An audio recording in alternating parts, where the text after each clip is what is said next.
रवि रंजन और आज मैं आपको पढ़ाने जा रहा हूं एक बहुत ही इंटरेस्टिंग चैप्टर जिसका नाम है सिंपल इंटरेस्ट। सिंपल इंटरेस्ट एक ऐसा चैप्टर है जिससे हर एग्जाम में 2 या 3 प्रश्न पूछे जाते हैं। इन प्रश्नों का उत्तर देना छात्रों के लिए बहुत ही कठिन होता है और वो बहुत ही ज्यादा समय लेते हैं इसमें। तो इसलिए आज मैं सिंपल इंटरेस्ट पढ़ाने जा रहा हूं जिसमें आपको ऐसा ट्रिक बताऊंगा जिसको आप कम से कम समय में सोल्व कर सकते हैं। तो चलिए चलते हैं हम अपने टॉपिक की ओर।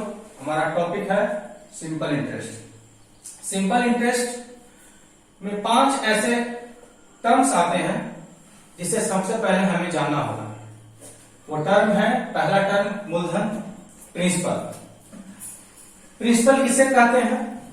प्रिंसिपल यह वह धन होता है, धन मतलब पैसा, यह वह पैसा होता है जो कोई व्यक्ति, किसी व्यक्ति, यानी कि कोई व्यक्ति, 2 व्यक्ति है, एक व्यक्ति दूसरे व्यक्ति को पैसा दे रहा है, या तो व्यक्ति जो है बैंक से पैसा ले रहा है, या व्यक्ति जो है कोई वित्तीय संस्था से पैसा ले रहा है। तो जिससे पैसा लेता है, कर्ज लेता है, तो जितने रुपये कर्ज ली जाती है या जितने रुपये कर्ज दी जाती है, उस पैसे को, उस धन को मूलधन कहा जाता है। मूल मतलब शुरुआत का धन, मूलधन। इंग्लिश में इसे प्रिंसिपल कहते हैं और इसे डिनोट किया जाता है पी से, संकेतित किया जाता है पी से। अगला हमारा है दूसरा टर्म समय। कर्ज के रूप में लिया गया धन। अब जो व्यक्ति कर्ज ले रहा है और जो व्यक्ति कर्ज दे रहा है, ये दोनों के बीच एक अवधि दी जाती है कि इतना अवधि में आपको पैसा जो है वो रिटर्न कर देना है, पैसा आपको दे देना है। तो जो निश्चित अवधि दोनों के बीच में रखी जाती है, उस अवधि को समय कहा जाता है। समय को हम लोग संकेत करते हैं टी से। हमारा अगला टर्म है दर, रेट। प्रत्येक कर्ज एक निश्चित दर पर दी जाती है। जितना भी कर्ज दिया जाता है, जो कर्ज देने वाला होता है वो क्या करता है कि कुछ न कुछ दर वो उस पर निश्चित करता है कि हम आपको 5% की दर से, 4% की दर से, इस तरह से, यानी कि कोई फिक्स्ड दर रखते हैं और उस दर पर कर्ज लेने वाला, कर्ज देने वाला दोनों एग्री होते हैं और एग्री होते हैं, और उसके बाद जिस दर से वो एग्री होते हैं तो उसे रेट कहा जाता है और डिनोट किया जाता है इसे आर से। अगला है ब्याज, इंटरेस्ट। कर्ज लेने वाला व्यक्ति समय की समाप्ति के बाद, यानी कि जो व्यक्ति कर्ज लिया है, समय खत्म हो जाने के बाद मूलधन के अतिरिक्त, यानी कि जितना पैसा उसे कर्ज दिया गया है उसके अलावे भी उसे कुछ और राशि देनी होती है, उस राशि को ब्याज कहा जाता है, इंटरेस्ट। इसे संकेत करते हैं हम आई से। मिश्र धन, अमाउंट। यह वह संपूर्ण राशि है, यह वह संपूर्ण राशि है जो कर्जदार द्वारा लौटाया जाता है, यानी कि अवधि जब खत्म हो जाती है, 2 साल का, 4 साल का अवधि जब खत्म हो जाती है, तो कर्जदार को मूलधन के साथ साथ कुछ ब्याज भी लौटाने पड़ते हैं। तो मूलधन और ब्याज दोनों को जोड़ करके जितना पैसा रिटर्न किया जाता है, लौटाया जाता है कर्जदार के द्वारा, तो उसे कहा जाता है मिश्र धन। इसे डिनोट करते हैं हम लोग ए से। अब हम लोग साधारण ब्याज के प्रश्नों को देखेंगे। साधारण ब्याज में 3 टाइप के प्रश्न पूछे जाते हैं, जिसमें से हम लोग पहले टाइप की ओर चलते हैं। पहले टाइप में है जब रेट और टाइम दिया जाए और साथ ही साथ कोई एक एब्सोल्यूट वैल्यू दी जाए। कहने का मतलब हुआ कि SI is equal to P into R into T upon 100। यहां पर आप 4 टर्म देख रहे हैं, SI, P, R and T। इन चारों टर्म में से अगर एक टर्म ना दिया रहे, यानी कि एक एब्सोल्यूट वैल्यू आपको नहीं दिया हुआ रहे, तो आपको क्या करना है, टाइप 1 का प्रयोग करके इस तरह के क्वेश्चन को बनाना है। तो इस तरह के क्वेश्चन में जब भी हम लोग को सोल्व करते हैं तो इसमें हम लोग परसेंटेज मेथड का प्रयोग करते हैं। परसेंटेज मेथड में क्या है कि अगर आप मान लेते हैं कि अगर कोई बच्चा है जिसका हिंदी सब्जेक्ट का एग्जाम हुआ है जो 100 नंबर का है, तो अगर 100 नंबर का है, इसका मतलब अगर बच्चा 100 में 100 नंबर लाता है तो it means he has scored 100% marks, यानी कि इस 100 नंबर को आप कह सकते हैं कि 100% है, 100% मार्क्स है। उसी तरह से इस 100 का अगर हम 60% निकालना चाहें तो इसको पहले ऐसे लिखते हैं 100% इज इक्वल टू 100। और अगर आप 60% इसका निकालना चाहते हैं तो 60% निकालने के लिए सबसे पहले आप 1% निकालिए। तो 1% इज इक्वल टू क्या होगा, तो 100 अपॉन 100, और 100 अपॉन 100 करेंगे तो कट करके यहाँ 1 होगा, यानी कि 1% बराबर हो गया 1। तो अगर हम मान लेते हैं कि बच्चा जो है 65 नंबर लाया है, तो उसको आप 65 नंबर को कितना परसेंट आप कह सकते हैं, तो इसका मतलब हम लोग 65% जब निकालेंगे तो हो जाएगा 1 और इंटू 65, इसका मतलब 65 मार्क्स आया, यानी कि 65 मार्क्स को कह सकते हैं कि उसका 65% हुआ।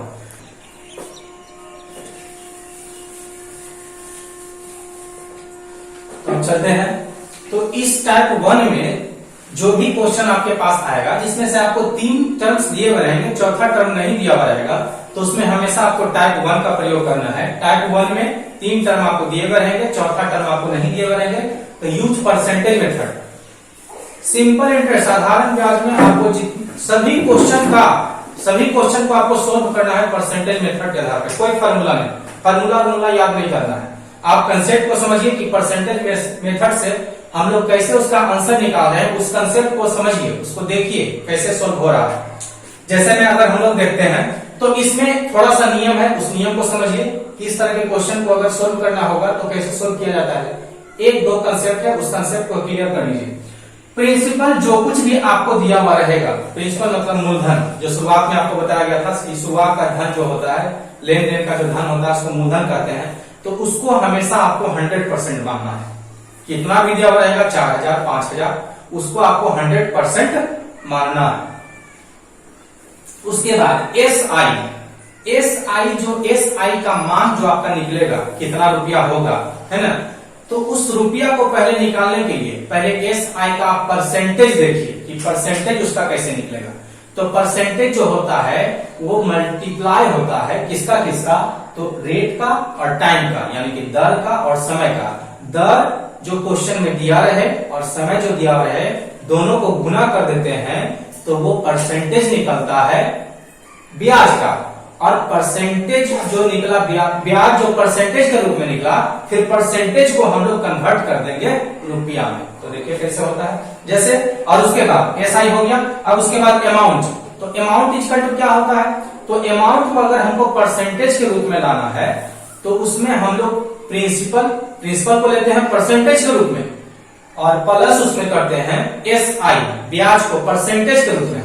तो आपने देखा कि प्रिंसिपल को हमने 100% माना था, तो अमाउंट बराबर क्या होगा, अमाउंट बराबर जो होगा वो 100 प्लस, और उसके बाद एसआई क्या होगा, तो एसआई आर और इंटू टी का, आर इंटू टी जो आएगा वो दोनों को क्या कर देंगे, जोड़ देंगे, तो वो आपका परसेंटेज के रूप में जो आएगा वो आपका अमाउंट होगा।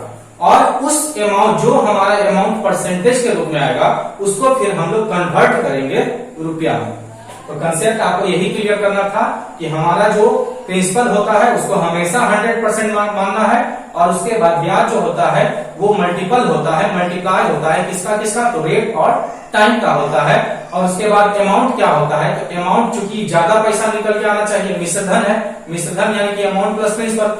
तो जैसे जैसे अमाउंट प्लस प्रिंसिपल, यहाँ पैसा को ही जोड़ना है, आपको परसेंटेज के आधार पर लेके चल रहे हैं, तो आप अमाउंट को जब लिखिएगा तो परसेंटेज के रूप में पहले लिखिए, परसेंटेज के रूप में लिखने के बाद फिर हम लोग उसको कन्वर्ट करते हैं रुपया में। कैसे कन्वर्ट होगा, अब ये देखिए, मान लेते हैं एग्जांपल हम लेते हैं, एग्जांपल में हमने पी लिया, पी मतलब मूलधन हमने 20,000 लिया, ठीक है, मूलधन हमने 20,000 लिया, और आपको बताया गया था कि मूलधन कुछ भी होगा उसको मानना कितना है, 100%, और रेट यहाँ हमने लिया 10%, टाइम लिया 5%, सॉरी, और एस आई हमें निकालना है कि what is S I, S I हमारा क्या होगा। तो एस आई जो आपको निकालना है, हम लोग क्या करते हैं एग्जाम में, सभी बच्चे, अधिकतर बच्चे, most of the students what they do, तो वे लोग क्या करते हैं कि एस आई का फॉर्मूला लगाते हैं P into r into t by 100।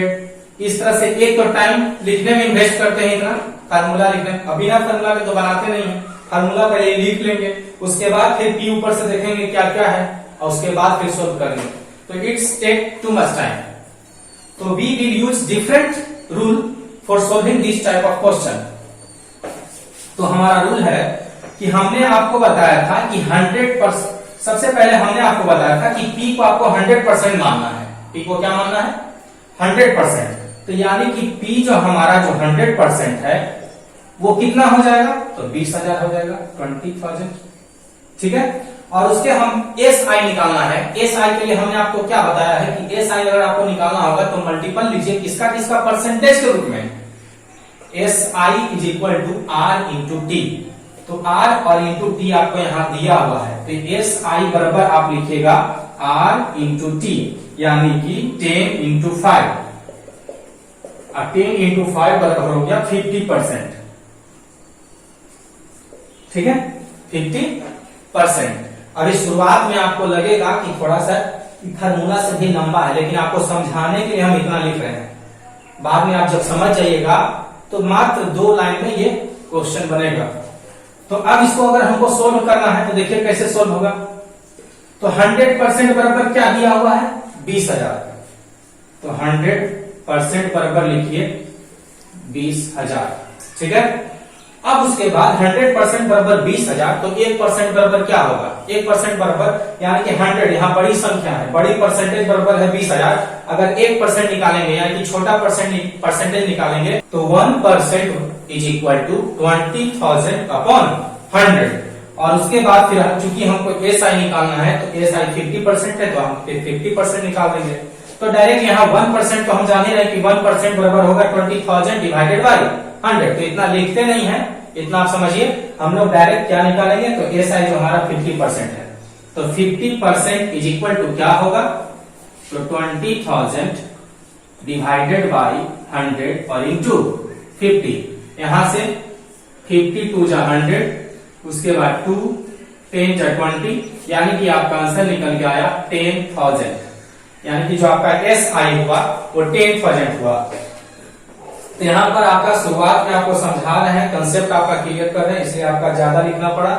लेकिन अब अगला क्वेश्चन जो हम लोग देखेंगे उसमें आपको मात्र 2 लाइन में सोल्व करके दिखाएंगे।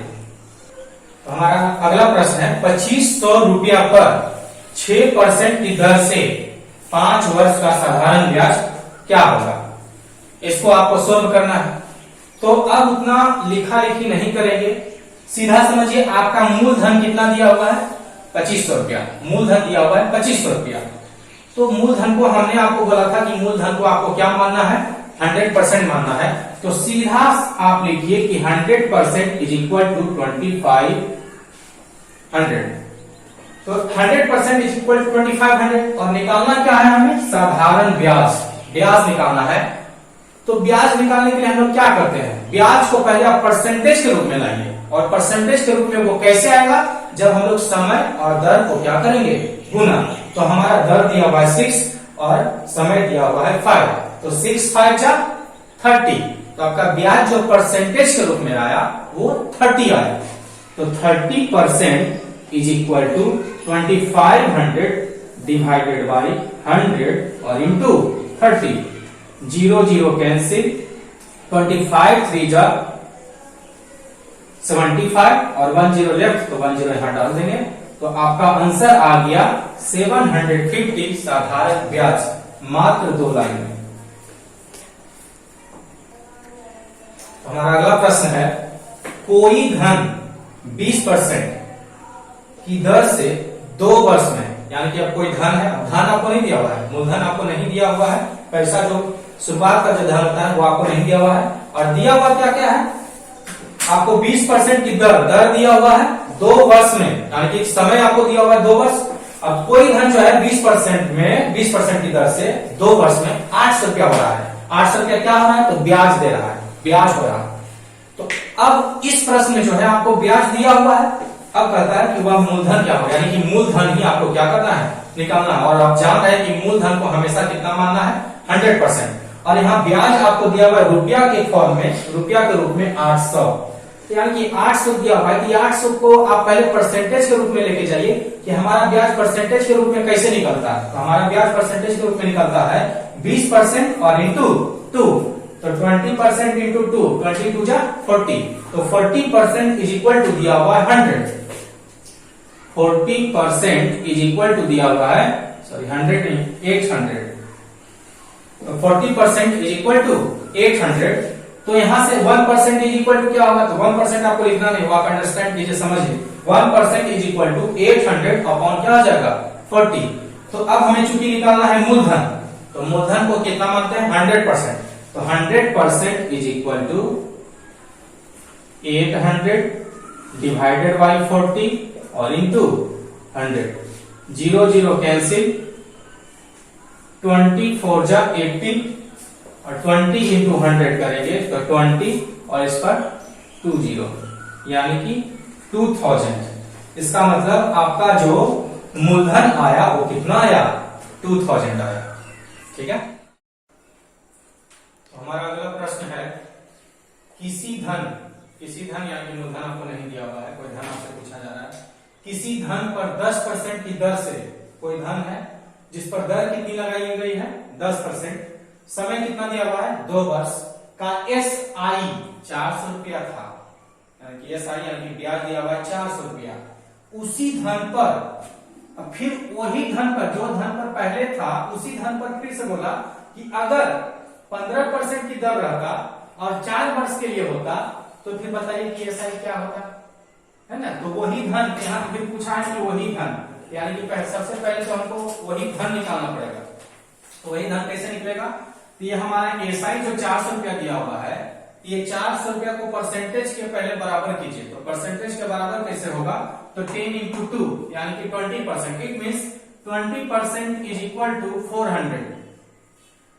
तो फिर यहाँ वही धन निकालना है, वही धन पर फिर ये ब्याज निकालना है जिसमें आपको दर और समय दिया हुआ है। तो सबसे पहले तो हम वही धन निकालेंगे, तो वही धन कैसे निकालेगा 100% इज इक्वल टू, तो 100% इज इक्वल टू क्या होगा ये आपको निकालना है। ठीक है, तो यहाँ देखिए 20% इज इक्वल टू 400 हुआ, आखिर 20 में हम कितना गुना करेंगे कि 400 हो जाएगा, तो कितना गुना 20 इंटू 20 बराबर 400। तो आप क्या कीजिए, जितना गुना आप ऊपर में किए हैं उतना ही गुना आप नीचे में कर दीजिए, तो 100 इंटू 20 यानी कि हो गया 2000, यानी कि आपका जो धन आया वो कितना आया 2000 आया। अब इसके बाद अब आपका प्रिंसिपल आपको मालूम है, मूलधन मालूम है 2000, यानी कि अब आपको दिया हुआ है कि 100% इज इक्वल टू 2000। ठीक है, और अब आपसे पूछा जा रहा है कि SI क्या होगा, इस पर SI क्या होगा, नया दर और उसके बाद नया समय आपको दिया हुआ है। तो सबसे पहले SI को परसेंटेज के रूप में लाते हैं, तो 15 चौक 60% बराबर क्या होगा, 60% बराबर क्या होगा, तो यहां हम 100 में कितना गुना करेंगे कि 2000 हो जाएगा, तो 20 गुना, तो गुना 20। तो उसी तरह से नीचे वाले भी आप 20 गुना कीजिए, तो गुना 20, तो हो गया 6 गुना 12, यानी कि और उसके बाद 2 जीरो, तो 1200 रुपया, यानी कि नया जो SI आपका आया वो कितना आ गया 1200 रुपया, हो गया आंसर। उसके बाद अगला क्वेश्चन हमारा है, कोई धन 2 वर्षों के लिए कर्ज पर लगाया गया। फिर से यहाँ पर आपको मूलधन नहीं दिया हुआ है, कुछ पैसा है जिसको क्या किया गया है कर्ज पर लगाया गया है। यदि ब्याज की दर 5% के बदले, लेकिन यहाँ पर थोड़ा सा क्या करना है कि पहले ब्याज का जो दर था वो 5% था और 5% से फिर कितना हो गया 7%, यानी कि दर में चेंजिंग ला रहा है, परिवर्तन ला रहा है। तो उस धन पर 1200 रुपया अधिक ब्याज मिलता। बोल रहा है कि अगर कोई कर्ज देने वाला है और वो कर्ज दे रहा है, तो शुरुआत में बोला गया कि 2 वर्ष के लिए उसको कर्ज पर लगाया जा रहा है। तो उसने ऐसा देखा कि अगर हम 5% पर लगाते हैं और 5% पर के बदले अगर हम 7% पर लगाते हैं, तो वहां हमारा ब्याज में क्या परिवर्तन आ रहा है, तो 1200 रुपया का परिवर्तन आ रहा है। तो वह धन कितना था, यानी कि आपसे पूछा जा रहा है P, यानी कि मूलधन। तो देखिए अगर शुरुआत का अगर ब्याज हम देखेंगे तो शुरुआत का ब्याज आपका होगा 5 गुना 10%। शुरुआत का ब्याज आपको परसेंटेज के रूप में 10% आएगा, और उसके बाद अगर दर में चेंजिंग करता है 7%, तो फिर आपका ब्याज कितना हो जाएगा, तो 14%। तो शुरुआत का ब्याज 10% और उसके बाद फिर 14%, ये आपका परसेंटेज के रूप में है। तो यहां पर बोल रहा है कि 1200 रुपया अधिक ब्याज मिलता, यानी कि दोनों का अंतर बोला जा रहा है। तो इसका अंतर हो गया 4%, यानी कि 4% इज इक्वल टू आपको दिया हुआ है 1200। और आपसे पूछा जा रहा है धन कितना होगा, यानी कि 100% पूछा जा रहा है क्या होगा। तो यहाँ देखिए 4 में कितना गुना करेंगे कि 1200 हो जाएगा, तो 300 गुना करेंगे, ठीक है।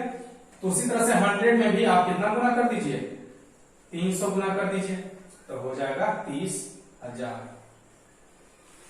यानी कि जो आपका मूलधन आया वो कितना आया, 30,000 आंसर आ गया। आगे,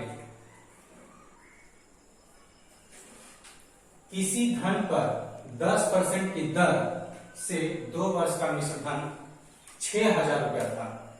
अब जो है आपको दिया हुआ है मिश्र धन। जैसे आप मिश्र धन देखते हैं, रुपया को देखते हैं कि 6,000 रुपया है मिश्र धन, तो आपको दिमाग में आ जाना चाहिए कि उसको परसेंटेज के रूप में हमको क्या लाना होगा, और परसेंटेज के रूप में कैसे वो आएगा। तो सीधा 100 और प्लस SI। तो SI क्या, SI आपको दिया हुआ है 10% इंटू 2, यानी कि 10 to 20, यानी कि 120% बराबर आपको दिया हुआ है 6,000। आगे, उसी धन पर 12% की दर से 5 वर्ष का मिश्र धन क्या होगा। तो अब बोला जा रहा है कि अगर उसी धन पर 12% की दर, अगर दर जो है 12% कर दिया जाए और समय 5 वर्ष किया जाए, तो मिश्र धन आखिर क्या होगा। यहाँ भी आपसे मिश्र धन ही पूछा जा रहा है, यानी कि 100 प्लस आपको SI ही पूछा जा रहा है, ठीक है। तो ऊपर हमने देखा था कि मिश्र धन, तो मिश्र धन हमने निकाला 120%। 120% इज इक्वल टू आपको दिया हुआ है 6,000, तो 6,000। उसके बाद निकालना क्या है, उसी धन पर। तो आप यहाँ पर 100% भी निकाल सकते हैं, और उसके बाद फिर 100 प्लस SI करके निकाल सकते हैं। लेकिन 100% यहाँ मूलधन आपको तो निकालना नहीं है, मूलधन नहीं निकालना है, आपको मिश्र धन निकालना है। क्या निकालना है, मिश्र धन। तो डायरेक्ट इसका जो है मिश्र धन, इसका जो मिश्र धन है इसका परसेंटेज निकाल लीजिए। तो इसका परसेंटेज क्या होगा, 100% और प्लस SI। तो SI जो आपका होगा वो क्या होगा, तो 12% और इंटू 5, यानी कि 12×5 60, यानी कि 60%। तो टोटल यहाँ हो जाता है आपका 160। तो यानी कि डायरेक्ट हम 160% हम निकाल रहे हैं। 160% बराबर हाफ भाग, ये आपसे पूछा जा रहा है। तो 120 में कितना गुना करेंगे कि 6,000 हो जाएगा। तो यहां हम गुना करने वाले हैं 50। उसके बाद तो 120 को हम 50 बार गुना किए तो 6,000 हो गया। तो उसी तरह से 160 को आप 50 बार गुना कीजिए, वही आपका आंसर होगा। 160 गुना 50, 16×5 80 हो गया, और उसके बाद 2 जीरो, यानी कि 8,000 रुपया आपका जो है मिश्र धन आ गया। यही आपका आंसर हुआ, ठीक है। उसके बाद अगला प्रश्न है, किसी धन पर ब्याज की दर से पहले 2 वर्ष के लिए 5%, यानी कि अब यहां पर क्या है कि कोई धन है जिस पर ब्याज जो है, ब्याज की दर पहले 2 वर्ष के लिए 5% रखा गया है, अगले 3 वर्ष के लिए 8%, और अगले 3 वर्ष के लिए 10% थी। यदि 8 वर्ष, ये जो टोटल आपका 2 वर्ष, 3 वर्ष और उसके बाद 3 वर्ष, टोटल 8 वर्ष में उस धन पर कुल इतना ब्याज आया। तो ब्याज यहाँ पर चर्चा हुई है ब्याज का, टोटल हम लोग ब्याज निकालते हैं। 5 गुना 10, 8 या 24, तो 10% प्लस 24% और प्लस 10 या 30% बराबर टोटल हो जाता है 64%।